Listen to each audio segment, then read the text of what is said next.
Merci à Dieu parce que tout ce qui est fait, on ne peut que lui rendre gloire et honneur, car tout ce qui est fait, c'est Dieu qui le fait. C'est pas nous. Tout à l'heure, il y a une personne que j'ai eu au téléphone qui était dans le séminaire et il me disait: Cruz, j'ai parlé avec une femme, elle est restée assise sur sa chaise parce qu'elle tenait un petit dans ses bras, puis elle n'a pas pu se lever pour la guérison. Mais elle a dit: Seigneur, tu vois ma misère, tu vois ma douleur, tu vois ma maladie, Seigneur, incurable. Je te demande de me guérir. Instantanément, elle a été guérie de la colonne vertébrale. On n'a rien fait, les frères. C'est pas nous. C'est ce qui est descendu. Et ce qui fera la valeur de cette réunion encore dans cet après-midi. On sait bien que les réunions de l'après-midi sont parfois difficiles. Mais ce qui va réveiller nos cœurs, ce qui va réveiller notre entendement, c'est la puissance de Dieu qui va descendre. Il y a des choses, mes frères, on n'a rien fait. C'est Dieu qui l'a fait. Je vous le dis devant Dieu, Yavalo, je ne sais pas faire un séminaire. Alors j'ai appelé Gershom, il y a quelques semaines, et je lui ai dit: Steve, il va me donner des conseils. Parce que je ne sais pas. Je lui ai dit: Gershom, comment on va faire? Il dit: Cruz, je ne sais pas d'en faire. Et je vous le dis devant Dieu, je ne veux pas apprendre. Je ne veux pas apprendre à en faire. Je ne veux pas devenir un professionnel de la religion. Que Dieu me garde de devenir un professionnel et de savoir. Il n'y a pas longtemps que je prêche. Moi, ici, il y a des hommes qui prêchent depuis 50 ans. Moi, il y a 15 ans que je prêche et on dirait toujours que je marche sur un fil. On dirait que je vais tomber par terre. Je vous dis devant Dieu le message, là. Il m'a béni parce que hier, j'étais là, je me trouvais dans le hall, tout le monde commençait à arriver et j'ai vu un petit couple qui était là. Je me suis assis avec eux. Abraham, je me suis assis avec eux. J'ai commencé à parler avec eux. Et puis il y a un mot qui est venu. Et comme je l'ai donné, il m'a percuté. Et puis Dieu m'a dit: Cruz, c'est ça que tu prêcheras demain après-midi.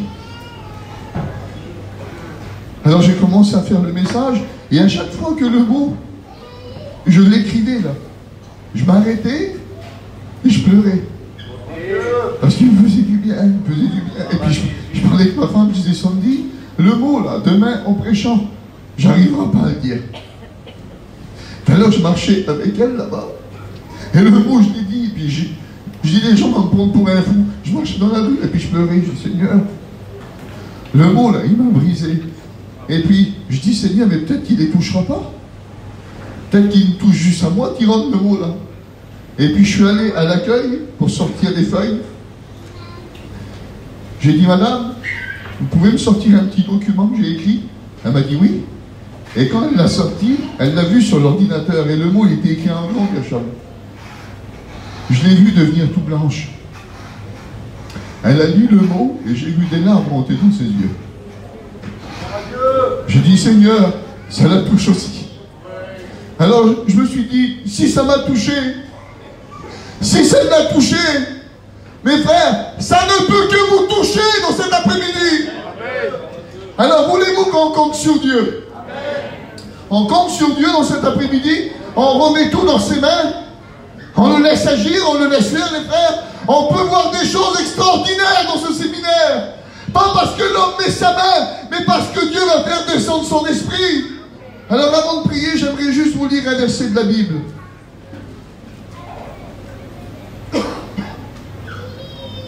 Genèse 23, au verset 1.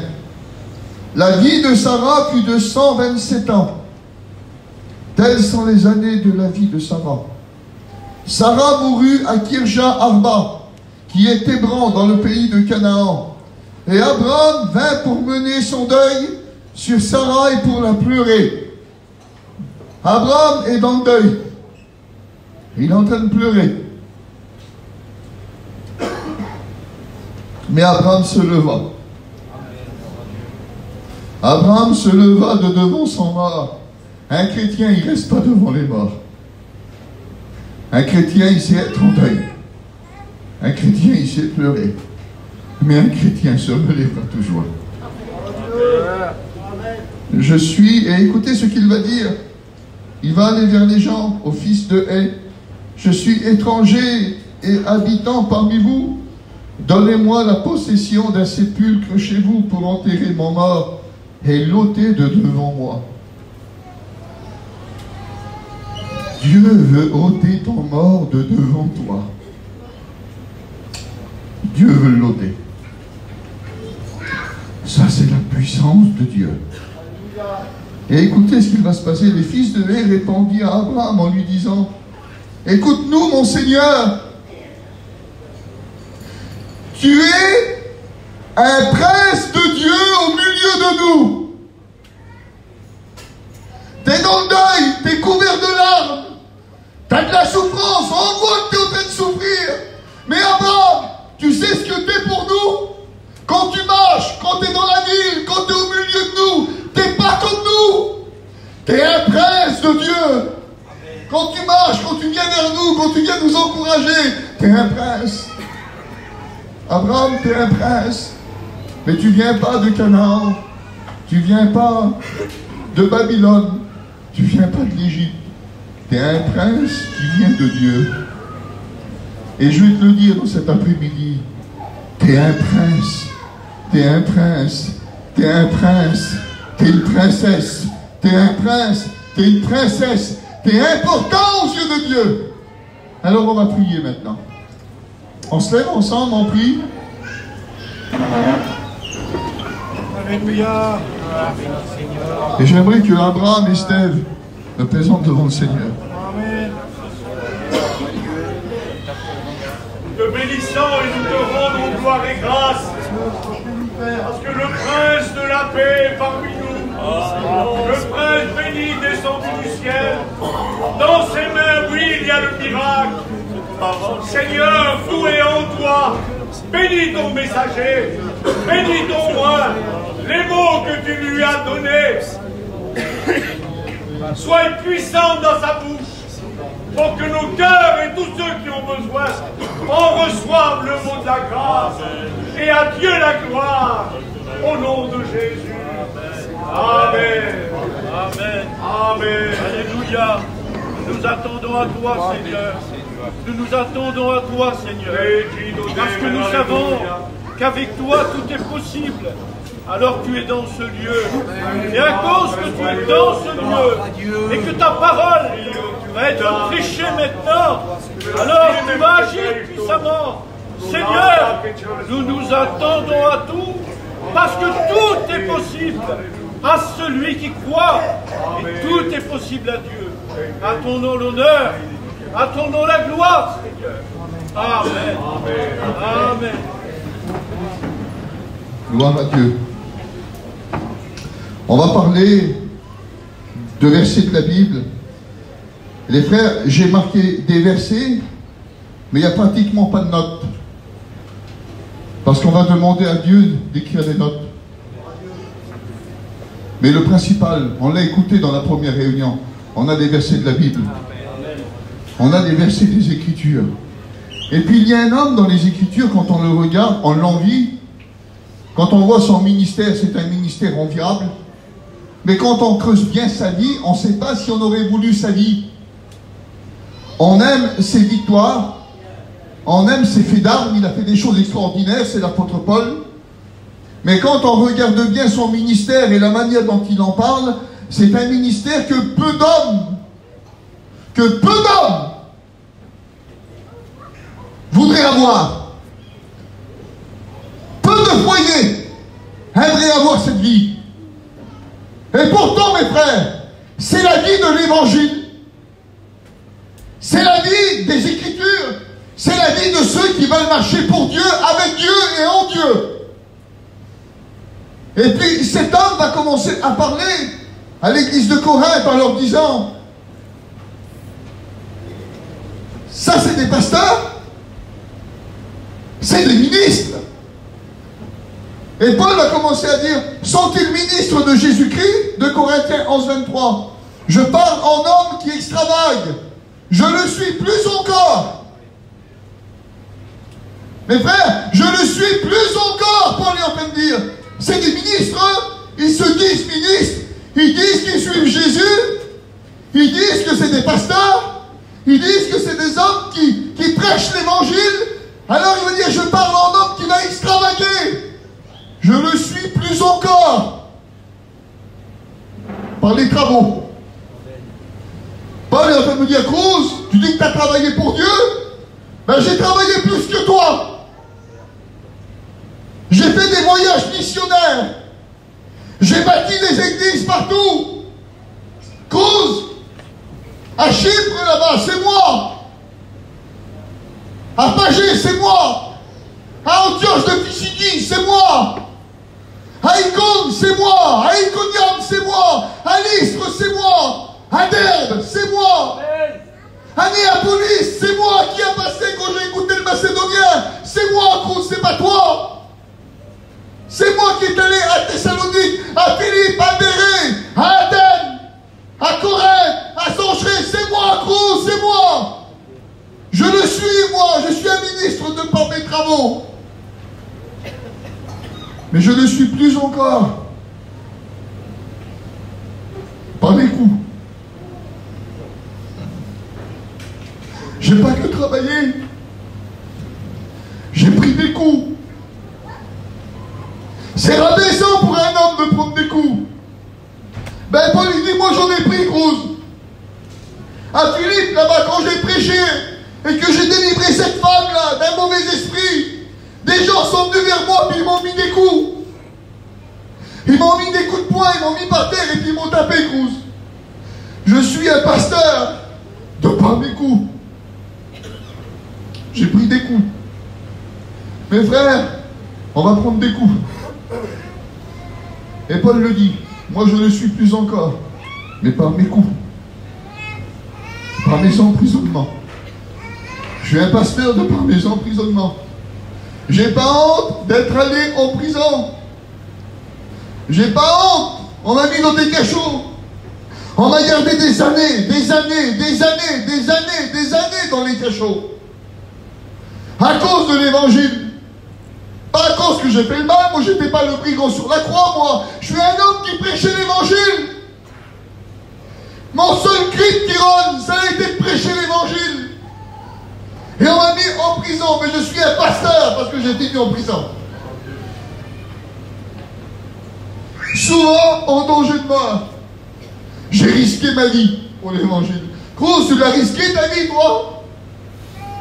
J'ai risqué ma vie, moi, pour l'évangile.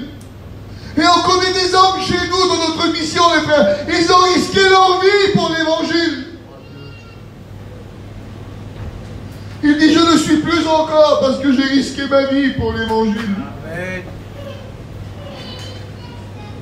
Ceux qui aiment Dieu sont capables de risquer leur vie pour l'évangile. Parce que leur vie n'a pas d'importance. Parce que leur vie, c'est Dieu. C'est Paul qui dit, ma vie, c'est rien. Je n'en fais aucun cas de ma vie. Moi, c'est rien, ma vie. Tant que j'accomplis la course. Tant que je fais ce que j'ai à faire. C'est ça ma valeur. Il dit, je le suis encore plus, Cruz. Parce que 5 fois, j'ai reçu des Juifs 40 coups, moins un. Quand il l'a reçu une fois, Ken, tais-toi. Il continue. Il dit, Cruz, je me suis battu. J'ai continué. Je l'ai pris 2 fois, 3 fois, 4 fois, 5 fois. On n'a pas pu m'arrêter. Un jour, Dieu va venir vers lui et il va lui dire, Paul, ne te tais pas. Ne te tais pas. Tu n'as pas le droit de te taire. Tu as le droit de souffrir, tu as le droit de pleurer, tu as le droit de douter, Paul. Mais tu n'as pas le droit de te taire. Le mot taire, c'est ça, écoutez, c'est le mot. En grec, c'est ça. Un doigt qu'on te met sur la bouche. Dieu est en train de dire, le diable, il a le droit de te faire du mal, mais il n'a pas le droit de te mettre le doigt sur la bouche. Il faut que tu prêches. Il faut que tu prêches. Même si tu risques ta vie, même si des hommes vont venir, et même s'ils vont labourer ton dos, il y en a un qui est venu avant toi, et on a labouré son dos aussi, et il t'a montré l'exemple à suivre. Je ne suis plus par tous ces coups. 3 fois, j'ai été battu à coups de bâton. Tu l'as fait, Cruz, toi? On t'a donné des coups de bâton, toi, pour l'évangile. T'as accepté des coups de bâton pour l'évangile. Je parle pas de mettre un doigt dans l'œil. Hein. Je parle pas qu'on t'a un peu humilié. Je parle pas qu'on t'a crié dessus. On t'a donné des coups de bâton. On donne des coups de bâton à un chien. On t'a traité à toi comme un chien. Il dit, moi, Paul, on me l'a fait. On m'a traité comme un chien. Mais je le suis. Je reste un pasteur. Je veux pas être pris. Je suis un ministre comme je prêche. Mais comme je souffre, je sais être un chien. C'est ce que Paul est en train de nous dire. Une fois, j'ai été lapidé. On m'a acheté des pierres. Cause, on m'a acheté des pierres. Et ces gens-là, quelques jours avant, je leur prêchais l'évangile et ils voulaient m'apporter des offrandes. On me disait que j'étais beau, que j'étais grand, Mercure ou Jupiter. Et maintenant, je jette des pierres. Il y a des hommes, parfois, qui vous louent et demain, ils vont vous tuer. Mais Paul s'est relevé. La Bible nous dit qu'il était à l'istre. Écoutez ce qui va se passer. Il est par terre. Il est lapidé. On l'entoure certainement pour le veiller. Mais là, il y a quelqu'un qui se penche vers lui, qui s'appelle Dieu, puis il lui dit, Paul, lève-toi. Parce qu'à terme, là-bas, il y a une église à bâtir. Tu n'as pas le droit de rester par terre. Ta course, elle n'est pas finie, tu vas te relever. Et Dieu relève. Et il a une tête dure. Il rentre dans la ville et puis il reprêche. Tu ne l'as pas fait, toi. Grosse, tu ne l'as pas fait, ça. Je l'ai fait, moi. 3 fois, j'ai fait naufrage. J'ai passé 1 jour et une nuit dans le puits de la ville. On ne sait pas ce que c'est. Certainement la mort. J'ai été en péril sur les fleuves. J'ai été en péril de la part des brigands. Il a rencontré des personnes qui venaient vers lui, Abraham, donne-moi des sous, sinon je te tue.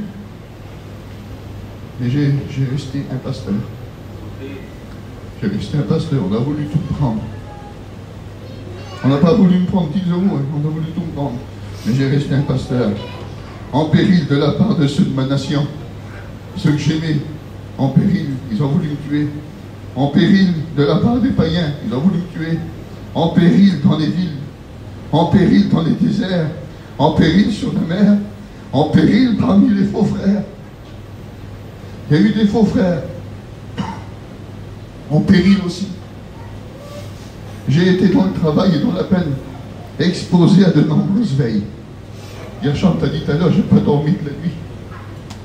Paul dit, j'ai été exposé au péril et dans de nombreuses veilles.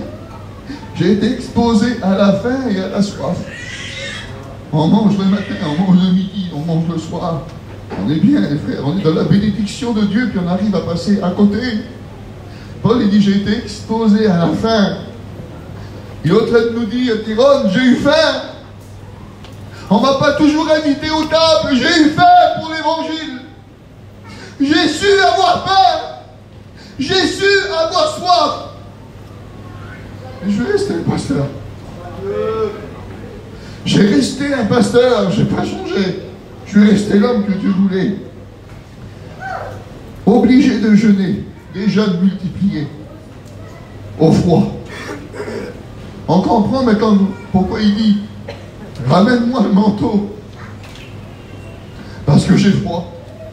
Vous avez déjà eu froid pour l'évangile? Vous savez ce que c'est d'avoir froid pour l'évangile? Vous savez ce que c'est d'avoir rien à se mettre pour l'évangile? Il dit j'ai été exposé à toutes ces choses à cause de l'évangile. J'ai été exposé à la nudité. J'avais plus rien. Et sans parler des autres choses. Sans parler des autres choses. Il y a d'autres choses que je ne peux pas te dire. Parce que ça, c'est entre moi et lui. Parce qu'il y a des choses qu'on ne dira pas, les frères. C'est entre toi et lui. Je suis assiégé chaque jour de soucis pour les églises. Malgré tout ce qu'ils vivaient, les frères, là. Il dit, mon souci, c'est pas moi. Mon souci, c'est les églises. Mon souci, c'est l'œuvre de Dieu. Et il dit, quand je vois un faible, alors que je sois faible. Et quand je vois quelqu'un qui tombe, alors que je brûle. Ils sont graves les mots, les frères, quand même. Ils sont importants, les mots qu'il vient de dire, là. Il dit, s'il y en a un qui tombe, que je brûle. Il y a un frère dans l'autre séminaire, il a monté sur l'estrade et il a chanté un cantique. Et quand il a chanté le cantique, je me suis souvenu d'un homme. Il est tombé. Et quand j'ai écouté le cantique, son souvenir est revenu dans mon esprit.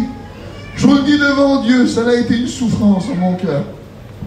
Je dis, Seigneur, mon frère, c'est comme si j'ai perdu un frère, qu'il est mort, les frères. J'ai perdu un frère. On a perdu un homme, on a perdu un ministère, on a perdu un homme qui n'est plus là. Et aujourd'hui, on le vit comme un deuil chez nous là-bas. Parce que quand tu perds un frère, un ministère, un homme de Dieu, c'est important. Tu n'as pas le droit de dire bien fait pour lui. Il faut pleurer, pleurer pour les ennemis de la croix. Paul va écrire au sujet des ennemis de la croix. Il dit, il y en a qui marchent en ennemis de la croix. Il dit, ils font de leur gloire ce qui fait leur honte. Ils ont pour Dieu leur ventre et ils ne pensent qu'aux choses de la terre. Mais Paul va écrire, mon frère, pas d'une manière méchante. Il n'est pas en train d'écrire. Il donne le détail dans la parole de Dieu de comment il est en train d'écrire. Il dit, je vous écris ces choses en pleurant. Je vous écris ces choses en pleurant. Parce que les ennemis de la croix, mes frères, doivent nous faire pleurer, sinon on n'ira pas les chercher. Et puis Paul est en train de pleurer, et puis il parle de ces hommes. Et puis écoutez, qu'est-ce qu'il va se passer? Paul va dire à la fin de tout ça, s'il faut se glorifier, ça dit. Il dit, je ne me glorifie pas de tout ça. C'est important. Quel homme? Mais Paul il dit, je ne me glorifie pas de tout ça. S'il faut se glorifier, c'est de ma faiblesse que je me glorifie. Je ne me glorifie pas de tout ce que j'ai fait pour Dieu, parce que sinon je vous écrase tous. Mais je ne peux pas écraser mes frères. Alors si je me glorifie, je me glorifie de ma faiblesse. Dieu, qui est le Père du Seigneur et qui bénit éternellement, sait que je ne mens pas. À Damas, le gouverneur du roi Arphétas, je sais garder la ville pour se saisir de moi, mais on me descendit par une fenêtre dans une corbeille le long de la muraille et j'échappais de leurs mains. Les frères, on peut avoir passé des moments très très difficiles et c'est le mot que j'ai sur mon cœur pour vous. Il y aura une solution pour vous. Il y aura toujours une corbeille qui vous permettra de vous échapper. Il y aura toujours quelque chose. Ce séminaire-là, c'est ta corbeille. C'est quelque chose que Dieu a prévu pour que tu t'échappes. Mais frère, le séminaire, là, c'est une fenêtre que Dieu va ouvrir. Et ça va te permettre de t'en sortir, de t'échapper. Parce que dehors, il y a des gens qui t'en veulent. Il y a des périls, les frères, il y a des choses qui sont en train de nous frapper. Et malheureusement, il y a des hommes et des femmes qui se cachent. Mais Paul va dire un mot, mais c'est celui-là le mot. C'est celui-là le mot, mes frères, que je n'arriverai pas à dire. Je l'ai noté en grand. Paul, quel vilain ministère que tu as. Mes frères, quel vilain ministère, Paul. C'est pas un beau ministère. Quelle souffrance. Personne n'en veut un ministère comme ça. Mais vous savez ce que Paul va nous dire à nous dans cet après-midi, les frères? Vous savez qu'est-ce qu'il nous dit dans Romains 1, chapitre 16? Vous savez ce qu'il nous dit à nous? Cruz, tu vois tout ce qui m'a arrivé là? Tu vois toutes ces misères là? Galalo, tu sais ce qu'il va nous dire à nous dans cet après-midi là? Cruz, malgré tout ce qui m'est arrivé là, je n'ai point honte de l'évangile. Amen. Gloire à Dieu. J'ai pas honte de l'évangile. J'ai pas honte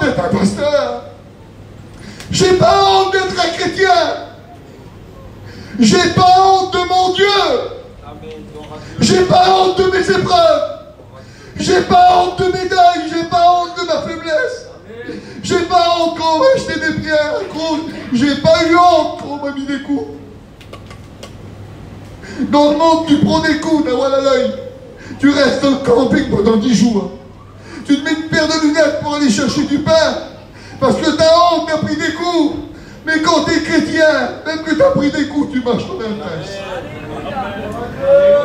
Tu marches comme un prince. Parce que t'as de la valeur. Un jour, c'était des hommes qui marchaient, puis quand ils marchaient, les frères, on leur crachait dessus. Parce que c'était des missionnaires, ils étaient venus apporter la parole de Dieu. Et on est en train de leur cracher dessus. Puis là, il y a un étudiant qui marchait derrière son ancien, et il a pris un crachat. Et il s'est essuyé.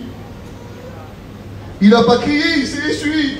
Et l'ancien s'est retourné, il lui a dit, ne t'essuie pas, parce que c'est des médailles que tu reçois. C'est des médailles que tu reçois. Ne t'essuie pas, n'aie pas honte de l'évangile. N'aie pas honte de pardonner. N'aie pas honte de passer pour un faible. T'es pas faible, t'es fort.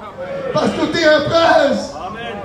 N'aie pas honte de tout ce qui t'arrive. J'aimerais te le dire. N'aie pas honte. N'aie pas honte d'être en prison pour l'évangile. Mes frères, je vous le dis devant Dieu, j'ai pas honte de mon ministère. J'ai pas honte de ce que Dieu me donne. J'ai une voiture. On l'a achetée il n'y a pas longtemps. Et je m'en fais une gloire. C'est ma femme qui a fait des ménages et qui l'a acheté. On l'a acheté 2500 € pour nous. C'est la plus belle voiture du monde. Je vous le dis devant Dieu, il peut venir une auto à 100 000 € à côté. J'ai pas honte. J'ai pas honte de mon auto. Vous savez pourquoi j'ai pas honte de mon auto? Parce que c'est Dieu qui me l'a donné. Et je ne peux pas avoir honte de quelque chose que Dieu m'a donné. Je ne peux pas avoir honte. Et je vous le dis devant Dieu, mes enfants n'ont pas honte. Parce que je les ai élevés comme ça. Tu n'as pas à avoir honte de ta vie. Tu n'as pas à avoir honte de ce que ton mari te ramène. Tu n'as pas à avoir honte. Ta vie, c'est Dieu qui te l'a donné. Ta vie, c'est le Seigneur qui te l'a donné. Il y a des personnes qui ont des malades chez eux et ils ont honte. Le mot honte, c'est ça, c'est, écoutez, c'est enlaidir. C'est disgrâce. Le mot honte, c'est se cacher, tu te caches. Et il y a des gens, parfois, mes frères, la maladie, elle frappe chez eux. Et d'un seul coup, il y a comme un sentiment de honte. Paul était malade, il était malade des yeux. C'était une maladie qui le rendait répugnant, c'était quelque chose qui le rendait repoussant. Mes frères, il n'avait pas honte, et il parle à l'une des églises, il dit, vous n'avez pas eu honte de ma maladie. Si vous auriez pu vous arracher les yeux et me les donner, vous l'aurez fait. Il dit, vous n'avez pas eu honte de mes chaînes. Mes frères, j'aimerais vous le dire, c'est sur mon cœur, c'est important, le mot est là. Je veux qu'il sorte et qu'il rentre dans ton cœur. N'aie pas honte de l'évangile. Parce que ta honte te fera abandonner Dieu. Sois fier d'être un chrétien. Que l'évangile soit ta fierté. Marche comme un prince. Je vous le dis devant Dieu quand je viens quelque part. Je ne suis pas un garçon riche, je ne suis pas un garçon bien. Mais quand je viens quelque part à Gavalo, puis que j'ai ma Bible dans les mains, je te le dis devant Dieu, je marche comme un prince. Parce que je sais, je te l'ai reçu, je sais qui me l'a donné, c'est mon Père qui est dans les cieux. C'est Dieu, c'est un roi, je suis un fils de prince. Je ne peux pas avoir honte de mon Dieu. Je ne peux pas avoir honte de ce que j'ai reçu. Je ne peux pas avoir honte de ce qu'il m'a donné. Mes frères, j'ai traversé des deuils. J'ai pas eu honte de l'évangile. Je me suis présenté devant mes deuils comme un prince. Je me suis présenté comme un prince de Dieu. Je suis venu devant mes deuils avec de la force. Vous savez pourquoi? Parce que je sais que Dieu est le Père de toutes les consolations. Dieu est capable de tout faire. Et personne ne m'enlèvera mon espérance. Avant de revenir à Dieu, mon père n'était pas revenu dans une église. Mais je sais ce qu'il a fait. J'ai vu la disposition de son cœur. J'ai vu, mes frères, je l'ai vu. Mon père était un homme du monde, un homme qui buvait beaucoup. Et quelques jours avant, les frères, il a arrêté de boire. Et il avait eu des mots déplacés envers un pasteur, plus jeune que lui. Et il m'a dit, mon fils, je veux que tu m'amènes dans le pasteur. J'étais à bout, Yacham. J'ai dit, Seigneur, qu'est-ce qu'il va dire à l'homme encore? C'était un homme assez impulsif. Je lui ai dit, mon père, laisse-le tranquille, l'homme. Il t'a rien fait. Il m'a dit, non, c'est pas ça, mon fils. Il faut que je vais arranger mes affaires.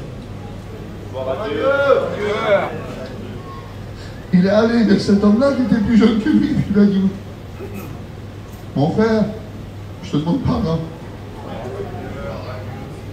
L'homme était gêné, il dit, Samson, pourquoi tu me fais ça? Arrête, ne me demande pas pardon. Tu me gênes là. Il dit, si, il faut que je te demande pardon. Et il a arrêté de boire et il a fait un sevrage.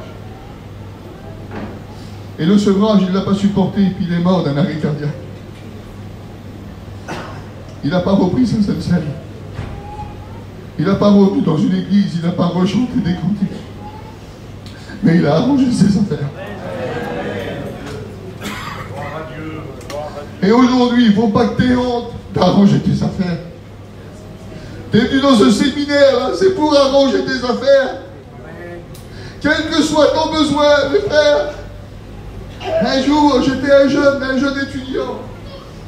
Et puis il y a un pasteur qui est venu vers moi, puis il m'a dit, Cruz, ne montre jamais ta faiblesse au peuple. Tu es un pasteur, ne montre jamais ta faiblesse au peuple. Steph, tu es mon conseiller de région. Tu es le conseiller de la région PACA. Tu es un ministère. Tu es un conseiller, tu conseilles toute la France. Tu es un homme de Dieu que je respecte. Je t'aime de tout mon cœur. Mais Steph, j'ai pas honte des coups que j'ai pris. J'ai pas honte de mes blessures. Et s'il faut, je vous l'ai dit dans cet après-midi, j'en ai eu plein. J'ai été un blessé. Le diable a voulu me faire du mal. 100 fois, j'aurais pu tomber. Mais je suis un prince. J'ai pris des coups. Mais c'est pour l'évangile. Et on continue d'être là. Mon frère, tu as pris des coups. Mais il faut que tu sois là. Ministère, tu as pris des coups. Mais tu es là. N'aie pas honte de l'évangile. N'aie pas honte de ce que tu as supporté. N'aie pas honte de ce que tu as enduré. Tout ce que tu as supporté, c'est au nom, au nom, au nom, au nom, au nom de l'évangile. Et au nom de l'évangile, les frères, c'est une gloire. C'est une gloire de le porter. Je vous le dis devant Dieu, c'est une gloire de souffrir. C'est une gloire de supporter les choses par motif de conscience envers Dieu. Parce que dans le monde, tu dis, j'aurais fait quelque chose, mais aujourd'hui, ma conscience est prisonnière de la parole de Dieu. Et quand j'aurais pu faire quelque chose, aujourd'hui, je ne le fais pas. Parce qu'à l'intérieur de mon cœur, il y a quelque chose qui vit. Et ce quelque chose s'appelle Dieu. Alors, le coup que j'aurais pu donner, la parole que j'aurais voulu dire, l'acte que j'aurais voulu faire, je ne le fais pas. Parce que je suis un serviteur de Dieu, je suis un chrétien. On n'a pas honte. On n'a pas honte, les frères, de passer pour des fous. On n'a pas honte qu'un homme nous dit, t'es pas un homme. Si on me dit, mon frère, t'es pas un homme, oui, je suis pas un homme, je suis un chrétien. Je suis pas un homme. Je suis un serviteur de Dieu, je suis un chrétien. Tu peux me rouler par terre. Tu peux me taper dessus. Mais je garderai ma valeur. Je sais ce que je suis. Je connais mon maître. Je connais mon Seigneur. Et aujourd'hui, les frères, on doit garder notre valeur. On ne doit pas avoir honte du message qu'on a accepté. On ne doit pas avoir honte de l'évangile qui est chez nous, les frères. En rentrant chez moi, je vous le jure, que je graverai en grand sur une planche de bois et je le mettrai chez moi. Je n'ai pas honte de l'évangile. Je veux le graver en grand dans ma maison. Mes frères, c'est fort dans mon cœur. J'ai pas honte de l'évangile. N'aie pas honte de l'épreuve qui a frappé ta maison. T'as pas à avoir honte. La seule chose qu'on a honte, c'est le péché. Mais les choses qui nous arrivent, les frères, on n'a pas à avoir honte.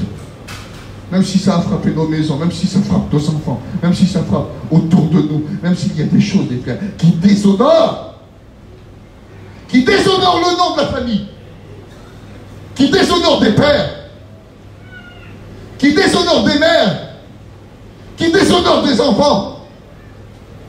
Quand on est un chrétien, on ne marche pas dans la honte. On marche comme des princes. Et même quand on pleure comme un prince. Quand on souffre comme un prince. Mais on reste debout. On reste debout. Les frères, on va rester debout. J'aimerais parler à mes compagnons de travail. On va rester debout. N'ayons pas honte du message que nous prêchons. Vous savez, ne pas avoir honte, c'est pas de vouloir prêcher devant 1000 personnes dans une rue ou dans un métro. C'est pas ça, ne pas avoir honte de l'évangile. Ne pas avoir honte de l'évangile, c'est quand ta vie a été brisée, cassée, que tu es par terre et que tu devrais rester par terre. Mais tu te relèves et tu marches encore parce que ton âme est pure. Et tu continues de marcher.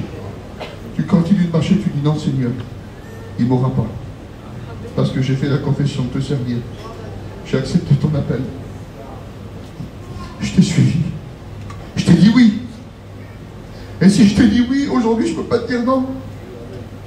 Alors je continue de marcher. Même si ça me frappe. Même si les coups viennent. Même si les naufrages viennent. Même si les périls arrivent. Seigneur, je marcherai encore comme un prince. Je marcherai, Seigneur. Et même s'il faut ramper, Seigneur, je vais ramper. Mais Seigneur, tu vas me bénir. Pensez-vous que Dieu va nous bénir dans ce Seigneur? La petite fenêtre, vous sentez qu'elle s'ouvre, hein? La panière, elle arrive et le secours de Dieu est là. Hein? Quelques versets de la Bible, ils sont merveilleux. Philippiens 1:20. Selon ma ferme attente et mon espérance, je n'aurai honte de rien. J'aurai honte de rien. C'est Paul qui dit ça. Mais maintenant, comme toujours, Christ sera glorifié dans mon corps, avec une pleine assurance, soit par ma vie, soit par ma mort, car Christ est ma vie et la mort m'est un gain. Je vais vous trahir un secret. Joanito est venu vers moi l'autre jour. Il m'a dit, Cruz, j'ai 76 ans bientôt, le 19 novembre, si vous voulez lui envoyer un petit cadeau. Il dit, mais quand je vais mourir, je voudrais que tu fasses graver quelque chose sur ma tombe. Je voudrais que tu graves dessus. Que ce soit par ma vie ou par ma mort, Christ a été glorifié dans mon corps. Que ce soit dans ma vie ou dans ma mort, j'ai marché dans la foi, mais je partirai dans la foi. Mes frères, durant notre vie, qu'on glorifie le Seigneur. Mais je vous le dis devant Dieu, il y a eu des morts qui ont glorifié Dieu. Il y a des personnes qui sont parties, c'était une fête. Parce que leur mort, elle était tellement belle. Il y a un homme qui est mort il y a quelques jours, il y a quelques semaines. Il s'appelait Ropono. Vess, un homme de la Manche, un homme de Saint-Lô. Un homme, un vieux chrétien, pas un serviteur de Dieu, un vieux chrétien, mais un témoignage au milieu de sa famille. Amen. Et cet homme-là, quand il est mort, il avait, je crois, 93 ans, 94 ans. Chrétien pendant plus de 70 ans. Il était sur son lit, il voyait plus clair. Il n'arrivait plus à très bien parler. Et il a regardé sur ses enfants et il leur a dit, qui est le médecin qui me soigne? Qui est le médecin qui me soigne? Ils ont dit, pourquoi, tata, tu veux savoir? Je veux savoir qui est le médecin qui me soigne. Ils ont dit, il est là, tata. Ramenez-le à côté de ma bouche. Le médecin s'est approché. Il lui a dit, monsieur, un jour un homme m'a dit, si tu crois, tu verras la gloire de Dieu. Monsieur, si vous croyez, vous verrez la gloire de Dieu. Jusqu'à la fin. Mes frères, mes sœurs, à ces hommes-là, on ne prend rien. On ne prend rien, Tyrone. Parce qu'ils ont pris tout ce qu'ils avaient sur la terre. Parce que la seule chose qu'ils avaient, c'était Dieu. Donc ils partent avec le tout. Tu leur prends rien. Ils partent comme des vainqueurs. Mes frères, que ce soit dans notre vie ou dans notre mort, la seule chose qui compte, c'est de glorifier Christ dans notre corps. Un autre verset des Écritures, 1 Pierre 4,16. Mais si quelqu'un souffre comme chrétien, il y en a qui souffrent comme chrétiens, qu'il n'en ait point honte. Mon frère, ma soeur, tu souffres, il ne faut pas que tu en aies honte. Pierre, il dit, n'en aie pas honte. Dieu ne veut pas que tu aies honte. Plutôt qu'il se glorifie en Dieu à cause de son nom. Ça veut dire que quand la souffrance, elle est dans ta vie, puis elle est dans ton cœur, et qu'elle commence à dominer tes pensées, devant la maladie, dis-toi qu'il y a quelque chose qui est plus grand, et ce qui est plus grand, c'est le nom de Jésus. Un autre verset.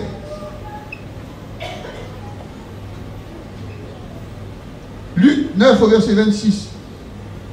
Et là, on rentre dans une autre dimension, les frères. Vous voulez qu'on descende d'un étage?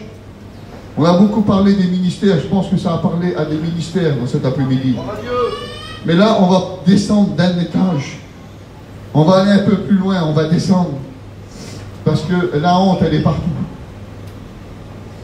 Luc 9 au verset 26. Car quiconque aura honte de moi et de mes paroles. Qui c'est qui dit ça, Xavier? Quiconque aura honte de moi et de mes paroles, le Fils de l'homme aura honte de lui quand il viendra dans sa gloire et dans celle du Père et de ses anges.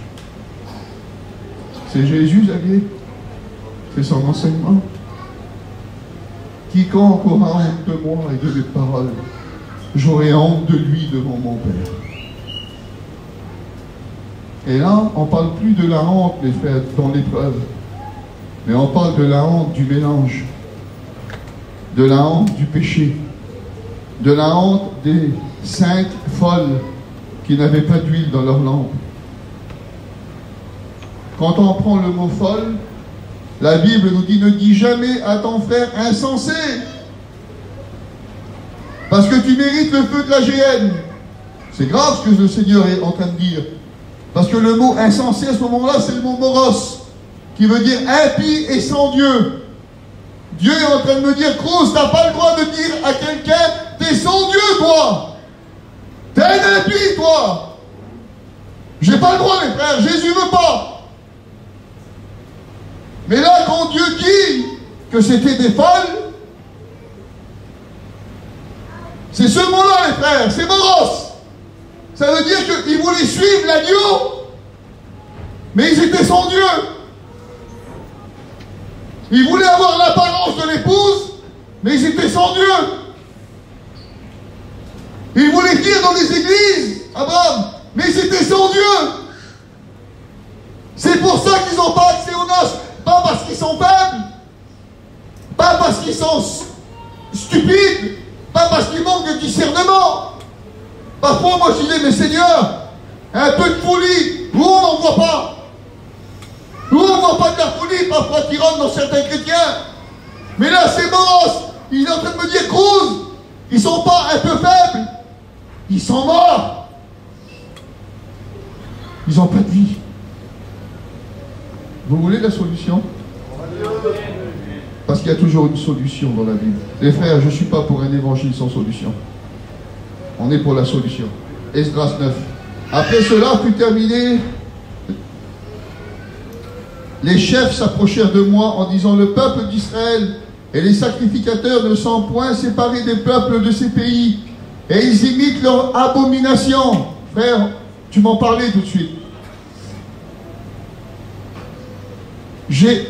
Esdras est en train de dire, des gens sont venus vers lui. Esdras, il y a des sacrificateurs, il y a des lévites. Ils ont pris des femmes qui n'avaient pas le droit de prendre. Ils sont en train de vivre un mélange. Il y a un mélange dans leur cœur. Et Dieu ne veut pas le mélange. Parce que Dieu veut la pureté, les frères. Dieu veut de la pureté. L'évangile se vit dans la pureté. L'évangile se vit dans la grâce. Mais dans quelqu'un qui a été régénéré par Dieu. Et quand tu as été régénéré, alors la Bible dit que tu formes une seule plante avec lui. Et là, il y a du mélange. Alors écoutez ce que Esdras va faire. Après cela, il dit, car ils ont pris leur fille pour eux et pour leur fils. Et ils ont mêlé la race sainte avec les peuples païens. Et les chefs et les magistrats ont été les premiers à commettre le péché. Esdras entend ça, les frères. Il y a eu un mélange. Et écoutez la réaction de l'homme de Dieu. Je déchirai mes vêtements et mon manteau. Je m'arrachai les cheveux de la tête et la barbe, et je m'assis par terre dans la désolation. Les frères, il est assis par terre. Puis, au moment de l'offrande du soir, je me levai du sein de mon humiliation avec mes vêtements et mon manteau arrachés, et je tombai à genoux, et j'étendis les mains vers l'Éternel mon Dieu. Les frères, comme ça, il est à genoux, et il étend les mains vers le ciel. Et puis il commence à faire une prière. Vous voulez qu'on voit sa prière, les frères? Elle est remplie d'amour.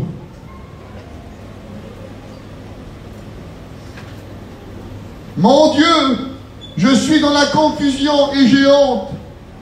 Et mon Dieu, oh mon Dieu, de lever ma face vers toi, car nos iniquités se sont multipliées par-dessus nos têtes et nos fautes ont atteint jusqu'aux cieux. Depuis les jours de nos pères, nous avons été grandement coupables jusqu'à ce jour. Et c'est à cause de nos iniquités que nous avons été livrés. Nous, Gershom, il dit nous, il se met avec eux. Il se met avec eux, il se met au milieu du peuple. Il dit, à cause de vous, il dit, on est tous impurs. Mais les frères, il est à genoux, il est par terre. Et la Bible dit qu'il est en train de pleurer. Il prie avec un cœur brisé, c'est de l'intérieur. Depuis nos rois et nos sacrificateurs aux mains des rois étrangers, à l'épée et à la captivité, au pillage et à la honte qui couvre aujourd'hui notre visage. Cependant, Éternel notre Dieu, viens nous faire grâce en nous laissant quelques réchappés et en nous accordant un abri dans ton lieu saint, afin d'éclaircir nos yeux et de nous donner un peu de vie au milieu de notre servitude, car nous sommes esclaves. Mais Dieu ne nous a pas abandonnés. Les frères, on est esclaves. Il y a des esclaves aujourd'hui, je ne veux pas savoir c'est qui. Mais s'il y a du mélange, les frères, Esdras est en train de dire, tu ne nous as pas abandonnés. Seigneur, tu es là. Il est à genoux, les frères. Il est en train de prier. Il est en train de pleurer sur la misère de son peuple. Il y a 4 jours qu'on est là, les frères, et qu'on pleure sur la misère de notre peuple. Qu'on voit des personnes qui viennent devant, des rétrogrades qui sont bénis, des inconvertis qui donnent leur cœur à Dieu. On voit de la souffrance, on voit de la misère, on voit de la maladie. On pleure sur la souffrance de notre peuple. Je vous le dis devant Dieu, on pleure et on souffre pour vous. Parce qu'on est des pasteurs. Et un pasteur, c'est pas un prêcheur, il sait pleurer avec son peuple. On est là pour pleurer, mes frères. Mes sœurs, mes frères, les foyers, on est là pour pleurer sur vous. Parce qu'on a des solutions pour vous. On veut que vous soyez bénis, on veut que vous vous en sortez. On veut que les rétrogrades reviennent. On veut que les foyers où il y a de la désolation soient relevés et que le soleil de Dieu rentre à l'intérieur. On veut que les ministères fatigués repartent avec des forces. Les frères, on en a marre de la servitude. On en a marre des blessures cachées. On veut que Dieu guérisse. On veut que Dieu pense les plaies. On est venu pour ça. Amen. On est venu pour ça, les frères, pour que Dieu nous bénisse, pour que Dieu nous renouvelle. Mais pour ça, mes frères, il faut pleurer. Il faut briser son cœur. Il faut que les vêtements soient arrachés. Seigneur, bénis-nous. Il faut plus que s'asseoir sur une chaise et attendre le concours d'un pasteur. Il faut que tout le monde soit concerné. Amen. Et écoutez ce qui va se passer. Il nous a rendu les objets de la bienveillance pour nous conserver la vie, afin que nous puissions bâtir la maison de notre Dieu et de relever les ruines, et pour nous donner une retraite en Juda et à Jérusalem. Maintenant, que dirons-nous après cela, ô notre Dieu, car nous avons abandonné tes commandements, que tu nous avais prescrits par tes serviteurs les prophètes, en disant: le pays dans lequel tu es entré pour le posséder est un pays souillé, par les impuretés des peuples de ces contrées, par les abominations dont ils ont rempli un bout à l'autre. Ne donnez donc point vos filles et vos fils, et ne prenez pas leurs filles pour vos fils, et n'ayez jamais souci ni de leur prospérité, et ni de leur bien-être. T'as pas le droit de les regarder, t'as pas le droit, parce que ta richesse c'est Dieu. T'as pas le droit de te souiller, parce que ta richesse c'est Dieu. T'as pas le droit de les regarder, t'as pas le droit de convoiter leur prospérité, t'as pas le droit de convoiter leur bien-être, t'as pas le droit. Et ainsi vous deviendrez forts. Ainsi vous deviendrez forts, Bruno. Ainsi tu deviendras fort. Vous mangerez les meilleures productions du pays, et vous le laisserez pour toujours en héritage à vos fils. Je veux laisser un héritage à mes enfants. Amen. Je veux laisser l'héritage d'un homme de Dieu dans ma maison. Amen. Je ne veux pas avoir honte de l'évangile, les frères. Je ne veux pas vivre avec un mélange chez moi qui apporte la honte. Je ne veux pas avoir honte de mes enfants. Je ne veux pas me cacher de mon fils pour prêcher. Parce que je ne vis pas les choses que je prêche. Je ne veux pas être désapprouvé par mes enfants. Je ne veux pas être désapprouvé par ma femme. Je ne veux pas être désapprouvé par ma famille. Même si on dit du mal sur moi, je veux que ce n'est pas vrai. Mes frères, je veux que ce n'est pas vrai. Et tôt ou tard, je sais que Dieu relèvera ma tête. Mais je veux que ce n'est pas vrai. Parce que bien trop souvent, on dit les gens, ils parlent. Oui, mais parfois c'est vrai. Et c'est embêtant comme c'est vrai. Alors c'est des gens qui marchent dans la honte. Mais on ne veut pas marcher dans la honte. Mais écoutez, qu'est-ce qu'il va se passer? Après tout ce qui nous est arrivé à cause des mauvaises actions et des grandes fautes, nous voici devant toi comme des coupables. Et nous ne saurions ainsi subsister devant ta face.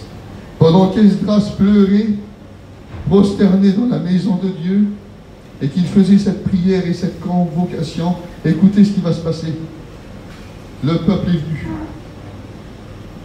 Les frères, le peuple est venu. Et ils ont fait ça, mon frère. Ils se sont mis autour de lui. Et il avait les mains au ciel. Il était en train de pleurer. Et écoute, qu'est-ce que le peuple a fait? Il s'était rassemblé auprès de lui une foule très nombreuse de gens d'Israël, hommes, femmes et enfants. Et le peuple répandait d'abondantes larmes. Ces larmes ont amené les larmes du peuple. Et écoutez, qu'est-ce qu'ils vont dire? Un homme va se lever.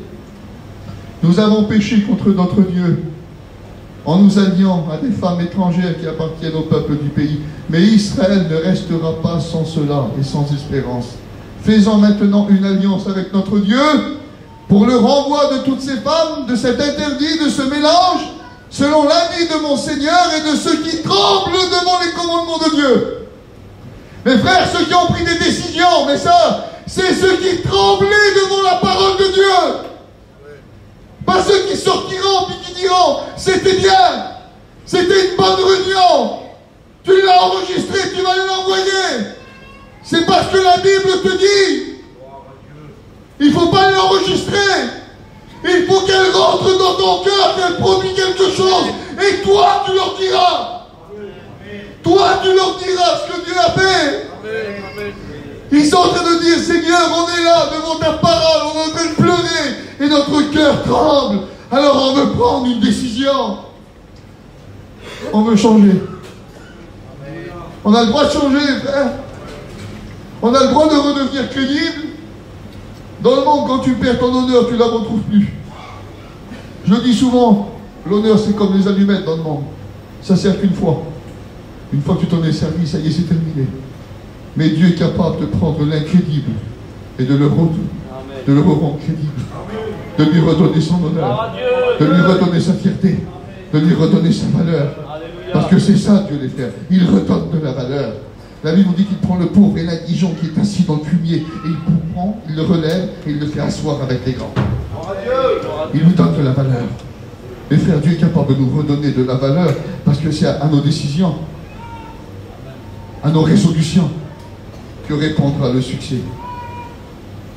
Lève-toi. Esdras, lève-toi. Car cette affaire te regarde. Tu vas nous faire montrer comment faire maintenant. Les frères, on est plein de pasteurs là. Vous êtes des Esdras aujourd'hui. Si vous avez envie de vous lever après, si vous avez un mot sur votre cœur, cette affaire vous regarde. Hein. On est là pour chasser l'interdit. On est là pour ramener le cœur du peuple à Dieu. On est là pour ramener le cœur des enfants au Seigneur. On est là, les frères, pour que ça change. On est là pour ramener la corbeille. On est là pour mettre nos frères dedans, afin qu'ils échappent au danger. Alors écoutez. On publia dans Juda et à Jérusalem que tous les fils de la captivité eurent à se réunir à Jérusalem. Vous êtes loin, vous êtes en captivité, frères, mais vous devez revenir à Jérusalem, vous devez revenir chez vous. Et écoutez ce qu'il va dire. D'après l'avis des chefs et des anciens, quiconque ne se sera pas rendu à Jérusalem dans 3 jours aura tous ses biens confisqués. Les frères, le compte à rebours du séminaire a commencé ce matin. 3 jours sont fixés sur nous. Dieu fixe un décompte de 3 jours. Le compte à rebours a commencé. Tu dois rentrer à Jérusalem. La dernière réunion se passera dimanche matin. Tu as 3 jours. Sinon, tu repartiras d'ici et tous tes biens seront confisqués. Tu repartiras comme un pauvre. Mais Dieu veut que tu repars en étant riche. Dieu veut que tu pars avec tous tes biens. Dieu veut que tu pars avec des bénédictions, avec un rétablissement, avec une décision, avec un cœur changé. Tous tes biens seront confisqués. Et écoutez ce qu'il dit juste à la fin.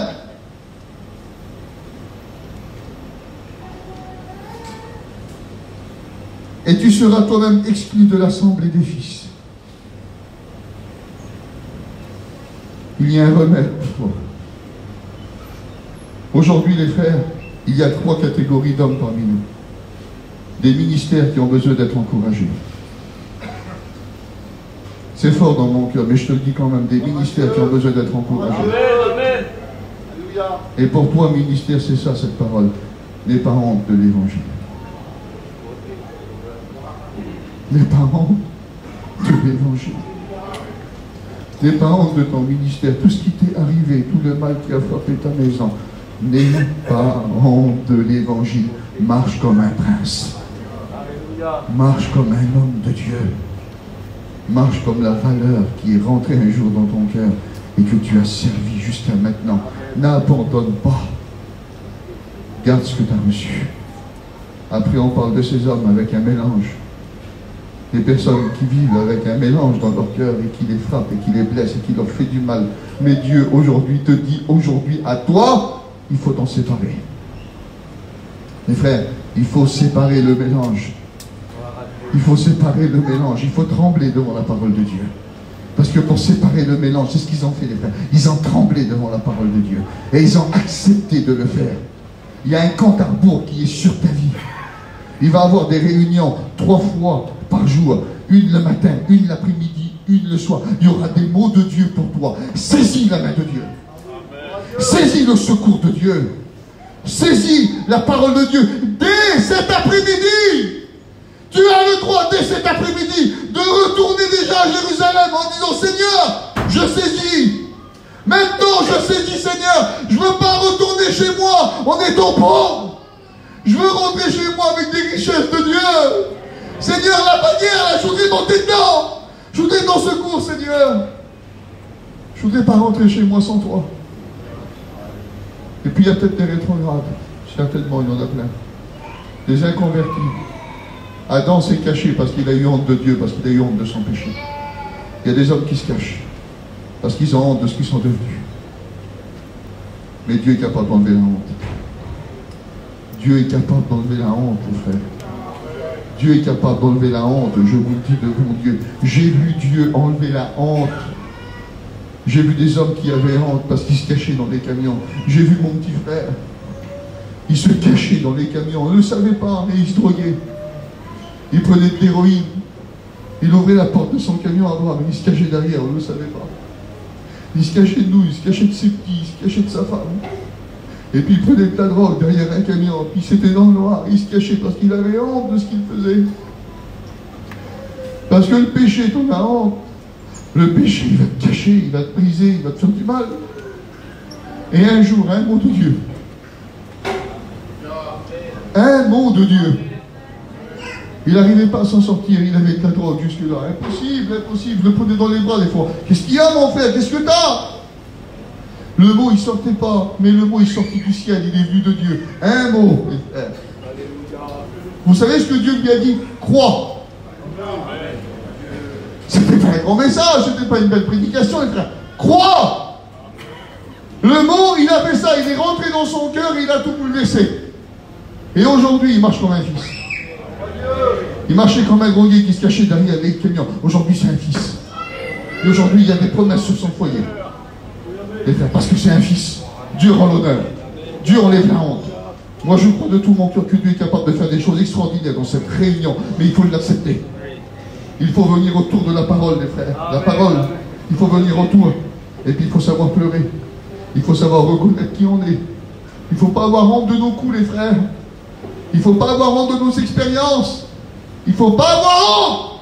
Il faut saisir ce que Dieu veut nous donner dans cet après-midi. On prie, Seigneur.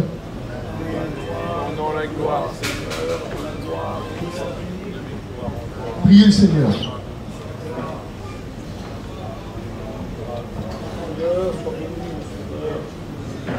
Alléluia. La gloire, la gloire. Non, non, la gloire.